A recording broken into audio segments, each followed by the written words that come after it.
Obsidian facile, importer des fichiers, l'essentiel. Alors dans cette vidéo, je vais tout simplement te partager l'essentiel de ce que tu dois savoir par rapport à l'import des fichiers dans Obsidian. On va donc parler import de fichiers, que ce soit reconnu ou non reconnu dans Obsidian. On va également parler d'intégration d'images, d'intégration de fichiers embarqués, quelques subtilités par rapport à tout. Mais si jamais c'est la première vidéo de cette série que tu regardes, donc Obsidian facile, c'est une série de vidéos pour t'apprendre les basiques d'Obsidian. Dans la description, j'ai mis un lien en commentaire en fait qui te permet de télécharger le support de formation. Dans ce support, je mets un résumé de tout ce que tu as vu ou de tout ce que tu vas voir dans toutes les vidéos qu'on évoque. Et puis voilà, un cahier d'exercices et puis pas mal de surprises que je t'ai dans cette vidéo. Maintenant, passons à l'import des fichiers. La première chose sur laquelle on va se concentrer, c'est choisir l'emplacement des pièces jointes. Alors la première chose, on va aller dans paramètres et dans fichiers et liens. Donc c'est exactement la même chose pour les nouvelles notes créées qu'on n'a pas forcément abordées, mais finalement ça te permettra de découvrir ça.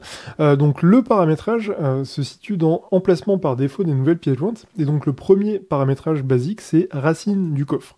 Dans l'idée, quand je fais ça, quand je crée une nouvelle note, en fait ça m'affiche la note tout en haut de la hiérarchie de mes notes. Donc globalement, je trouve que c'est pas le paramètre le plus intéressant puisque forcément ça donne rapidement une impression de bazar et en tout cas moi visuellement ça a plutôt tendance à me perturber. La seconde option, c'est dans le dossier spécifié ci-dessous. Donc là, littéralement, on va choisir un dossier. Donc on va, par exemple, créer un dossier. Donc là, je vais le nommer pièce jointe. Je crée le dossier. Je configure le dossier dans les paramètres. Donc je choisis le dossier pièce jointe. Et là, quand je crée une nouvelle note, que j'importe un fichier dessus, donc là, je vais saisir une image que je vais faire glisser-déposer. En fait, ce qui se passe, c'est que, si tu veux, physiquement, la note, elle est importée dans le dossier pièce jointe, donc dans l'architecture de mon PC Windows, par exemple, en fait, physiquement, elle sera bien dans le dossier pièce jointe. Par contre, effectivement, sur la note, elle est affichée, donc c'est juste un affichage, c'est-à-dire que là, physiquement, la note, elle est bien présente dans le fichier, dans le dossier pièce jointe. Donc ça, c'est vraiment le premier paramètre intéressant. Ensuite, on a même dossier que le fichier.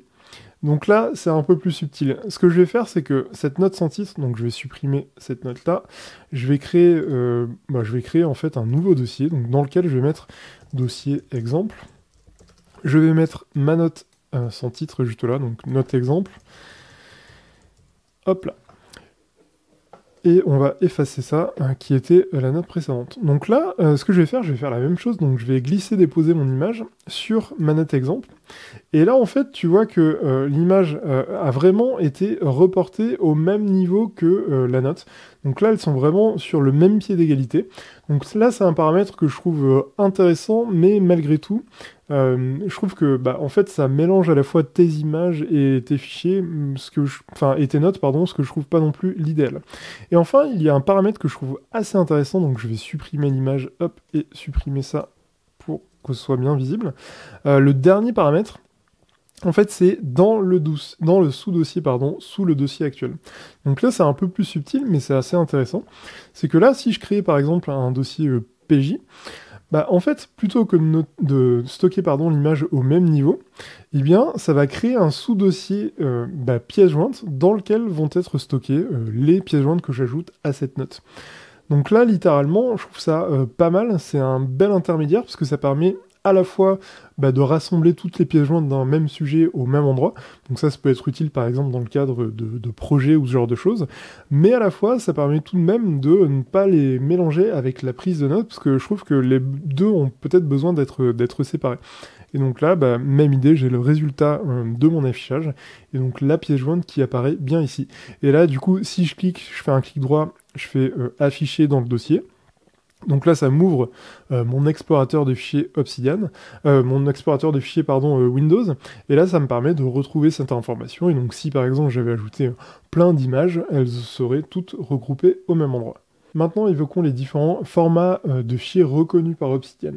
Dans l'idée, donc on a plusieurs types de formats, aussi bien le format Markdown, donc c'est le format qu'on utilise pour la prise de notes. on l'a pas mal évoqué. On a pas mal de formats images, du format audio, du format vidéo, du format document, donc PDF. Donc ça, c'est pas mal.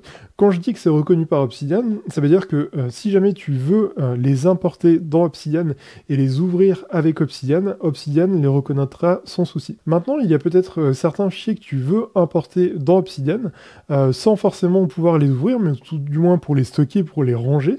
Et ça, c'est quelque chose que tu peux faire, mais ce que je te conseille, c'est d'activer un paramètre spécifique pour pouvoir afficher ces fichiers. En fait, dans les paramètres dans fichiers et liens, tu peux détecter toutes les extensions de fichiers. De cette manière, ça te permettra de pouvoir les rendre visibles, donc même s'ils ne sont pas reconnus dans Obsidian, tu les verras tout de même affichés sur la partie gauche pour les ouvrir avec le logiciel qui est reconnu par ton ordinateur. Donc même si ça te permet pas forcément d'avoir des interactions directement dans Obsidian avec, tu peux tout de même les ouvrir et pour gérer ton organisation, ça peut quand même être assez sympa. Maintenant, je vais te partager différentes manières d'insérer un lien vers un site externe. Tout simplement, l'idée c'est que si jamais tu veux copier-coller une URL, tu peux le faire simplement avec CTRL+V, donc voilà, ça te colle le lien là-dessus, rien de spécifique. Malgré tout, il y a un raccourci clavier intéressant à connaître. Si tu fais CTRL+K, en fait, CTRL+K, ça te permet non seulement de mettre un lien, mais également de personnaliser le nom du lien que tu mets, donc nom de mon lien. Et de cette manière, j'affiche uniquement le nom que je veux voir apparaître et pas juste l'URL. Il y a également un plugin sympa qui s'appelle Autolink Title. Donc là, ce que je vais faire, je vais l'installer en direct. Hop, et on va l'activer. Autolink Title, il te permet de simplifier l'ajout de lien, parce que là, je vais le faire en direct. Donc là, je fais CTRL-V. Et tu peux voir que ça m'a directement créé l'information spécifique. Et en fait, ça va mettre automatiquement le nom de la page vers laquelle je pointe. Donc c'est un peu une alternative entre juste coller le fichier brut et choisir le nom du lien. Tout en sachant qu'après, tu peux très bien revenir dessus et modifier le nom si jamais ça t'intéresse de le modifier. Donc voilà concernant ça. Importer des images et modifier leur taille. Alors on a vu ensemble qu'on pouvait glisser-déposer une image pour l'importer sur une note dans Obsidian, donc notamment en choisissant l'endroit où seront stockées physiquement les notes, mais sache que tu peux également jouer sur la taille de cet affichage de manière à avoir un rendu un peu plus adapté en fonction de ce que tu souhaites voir apparaître en mode aperçu. Donc pour ce faire, la première étape, c'est tout d'abord de naturellement faire glisser-déposer une image. Donc là je vais saisir une image, je la glisse juste là. Et en fait, dans l'idée, donc là, on va dire que je veux la réduire un petit peu parce que je la trouve vraiment beaucoup trop grande. Et bien pour ça, on a deux options, pardon. Soit choisir un ordre de grandeur, donc on va rajouter une petite barre oblique à la fin du nom de l'image et on va mettre un chiffre, 200, 400, 800. Ça va agrandir ou réduire de manière proportionnelle la taille de l'image.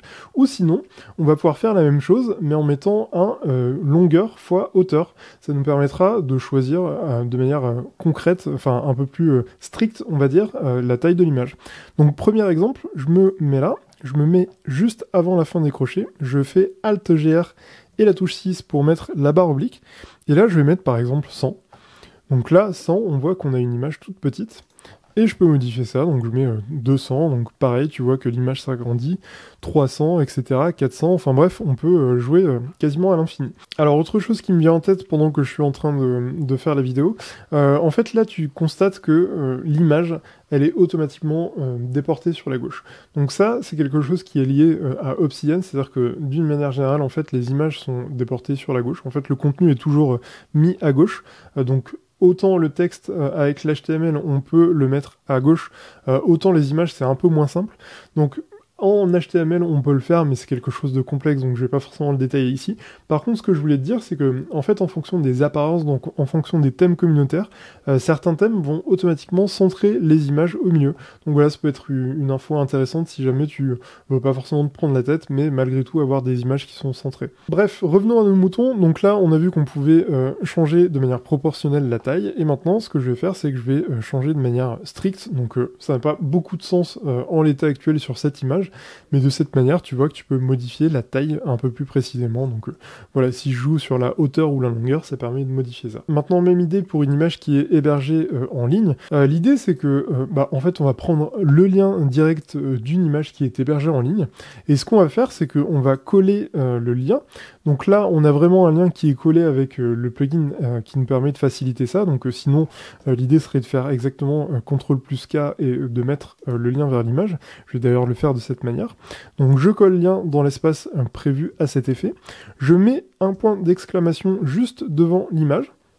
Ça me permet d'afficher l'image en pleine page, on va dire. Et même idée, en fait, que ce que je t'ai montré juste avant. Donc là, on va se mettre entre les deux crochets. Je vais d'ailleurs zoomer un petit peu pour que ce soit un peu plus visible. Je vais mettre ma barre oblique et je vais mettre, par exemple, une taille de 500. Voilà, je dézoome en laissant CTRL et en faisant la molette. Et ça me permet d'afficher, en fait, cette image de manière différente. Voilà, je peux réduire, je peux augmenter. Enfin bref, on peut faire ce qu'on veut. Et même idée, on peut... faire de manière plutôt écrasée ou autre. Enfin, ça n'a pas beaucoup de sens, mais je tenais quand même à te le montrer. Voilà concernant l'import des images de manière assez facile. Maintenant, je vais te montrer comment embarquer un contenu, donc ce qu'on appelle les iframes. Donc l'exemple le plus probant, et c'est ce que j'avais fait d'ailleurs sur une des notes, enfin sur les notes de recettes, j'avais embarqué un contenu. Donc l'idée, c'est par exemple de se rendre sur YouTube. J'ai ma vidéo qui est juste là. Ce que je peux faire, c'est que je peux partager le contenu. Et en fait, je peux l'intégrer. De cette manière, ça m'ouvre une fenêtre où j'ai en quelque sorte une iframe qui apparaît. Je peux copier ce texte-là. Je le mets dans ma note Obsidian. Alors là, ça fait tout un tas de caractères un peu chelou, mais c'est pas grave parce qu'on peut faire entrer.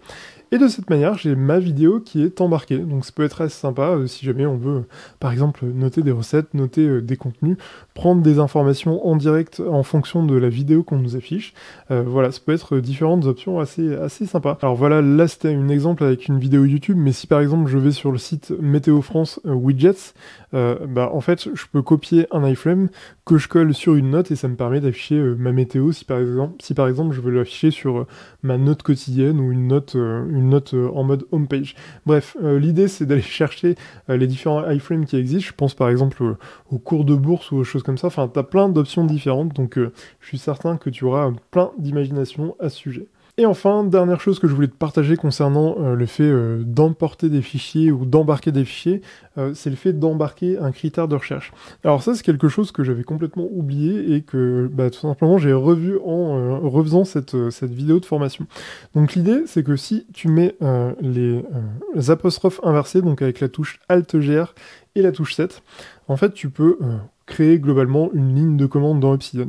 Bref, c'est un truc un peu complexe, mais finalement c'est assez simple. En fait, ça te permet tout simplement d'embarquer un critère de recherche, et de cette manière, si je tape par exemple ma recette, toujours celui-là, et que je sors de la fenêtre, ça me permet d'embarquer directement le résultat de recherche. Donc si par exemple j'ai une recherche que je fais régulièrement et que j'ai pas nécessairement d'intérêt à chaque fois à aller dans l'outil de recherche pour taper cette recherche, eh bien je peux embarquer le résultat de cette recherche dans cette note et ça me permet d'y accéder facilement et donc ça m'ouvre une espèce de fenêtre un peu spécifique et quand je clique, ça me permet d'accéder aux notes.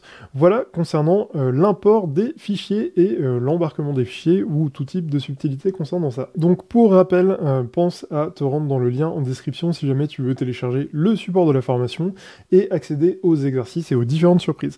Donc si je devais résumer, globalement, on a vu ensemble qu'il était possible de choisir l'emplacement par défaut du piège jointe, l'idée étant de bien faire attention à ce paramètre puisque c'est ce qui te permettra de savoir où seront stockées tes informations, donc soit à la racine du coffre, soit au même niveau que le fichier sur lequel tu importes tes fichiers, soit dans un sous-dossier spécifique, soit dans un sous-dossier au même niveau que le fichier sur lequel tu importes ta note.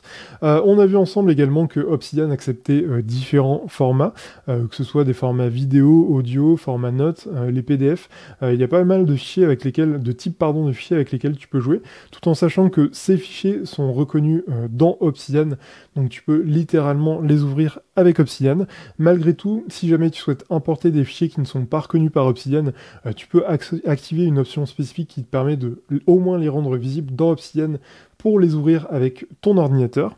On a également vu ensemble comment importer des liens, différentes manières de le faire pour te faciliter la vie. On avait également vu ensemble comment importer des images, donc comment importer des images et jouer avec la taille de celle-ci.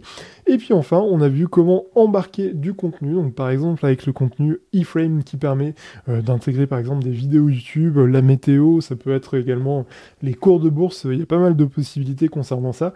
Et pour terminer, on a vu ensemble qu'il était possible possible d'embarquer un résultat de recherche si jamais tu as l'habitude de rechercher tout le temps le même type de notes. Voilà concernant cette vidéo, comme d'habitude, n'hésite pas à liker, t'abonner, partager, et je te dis à tout de suite.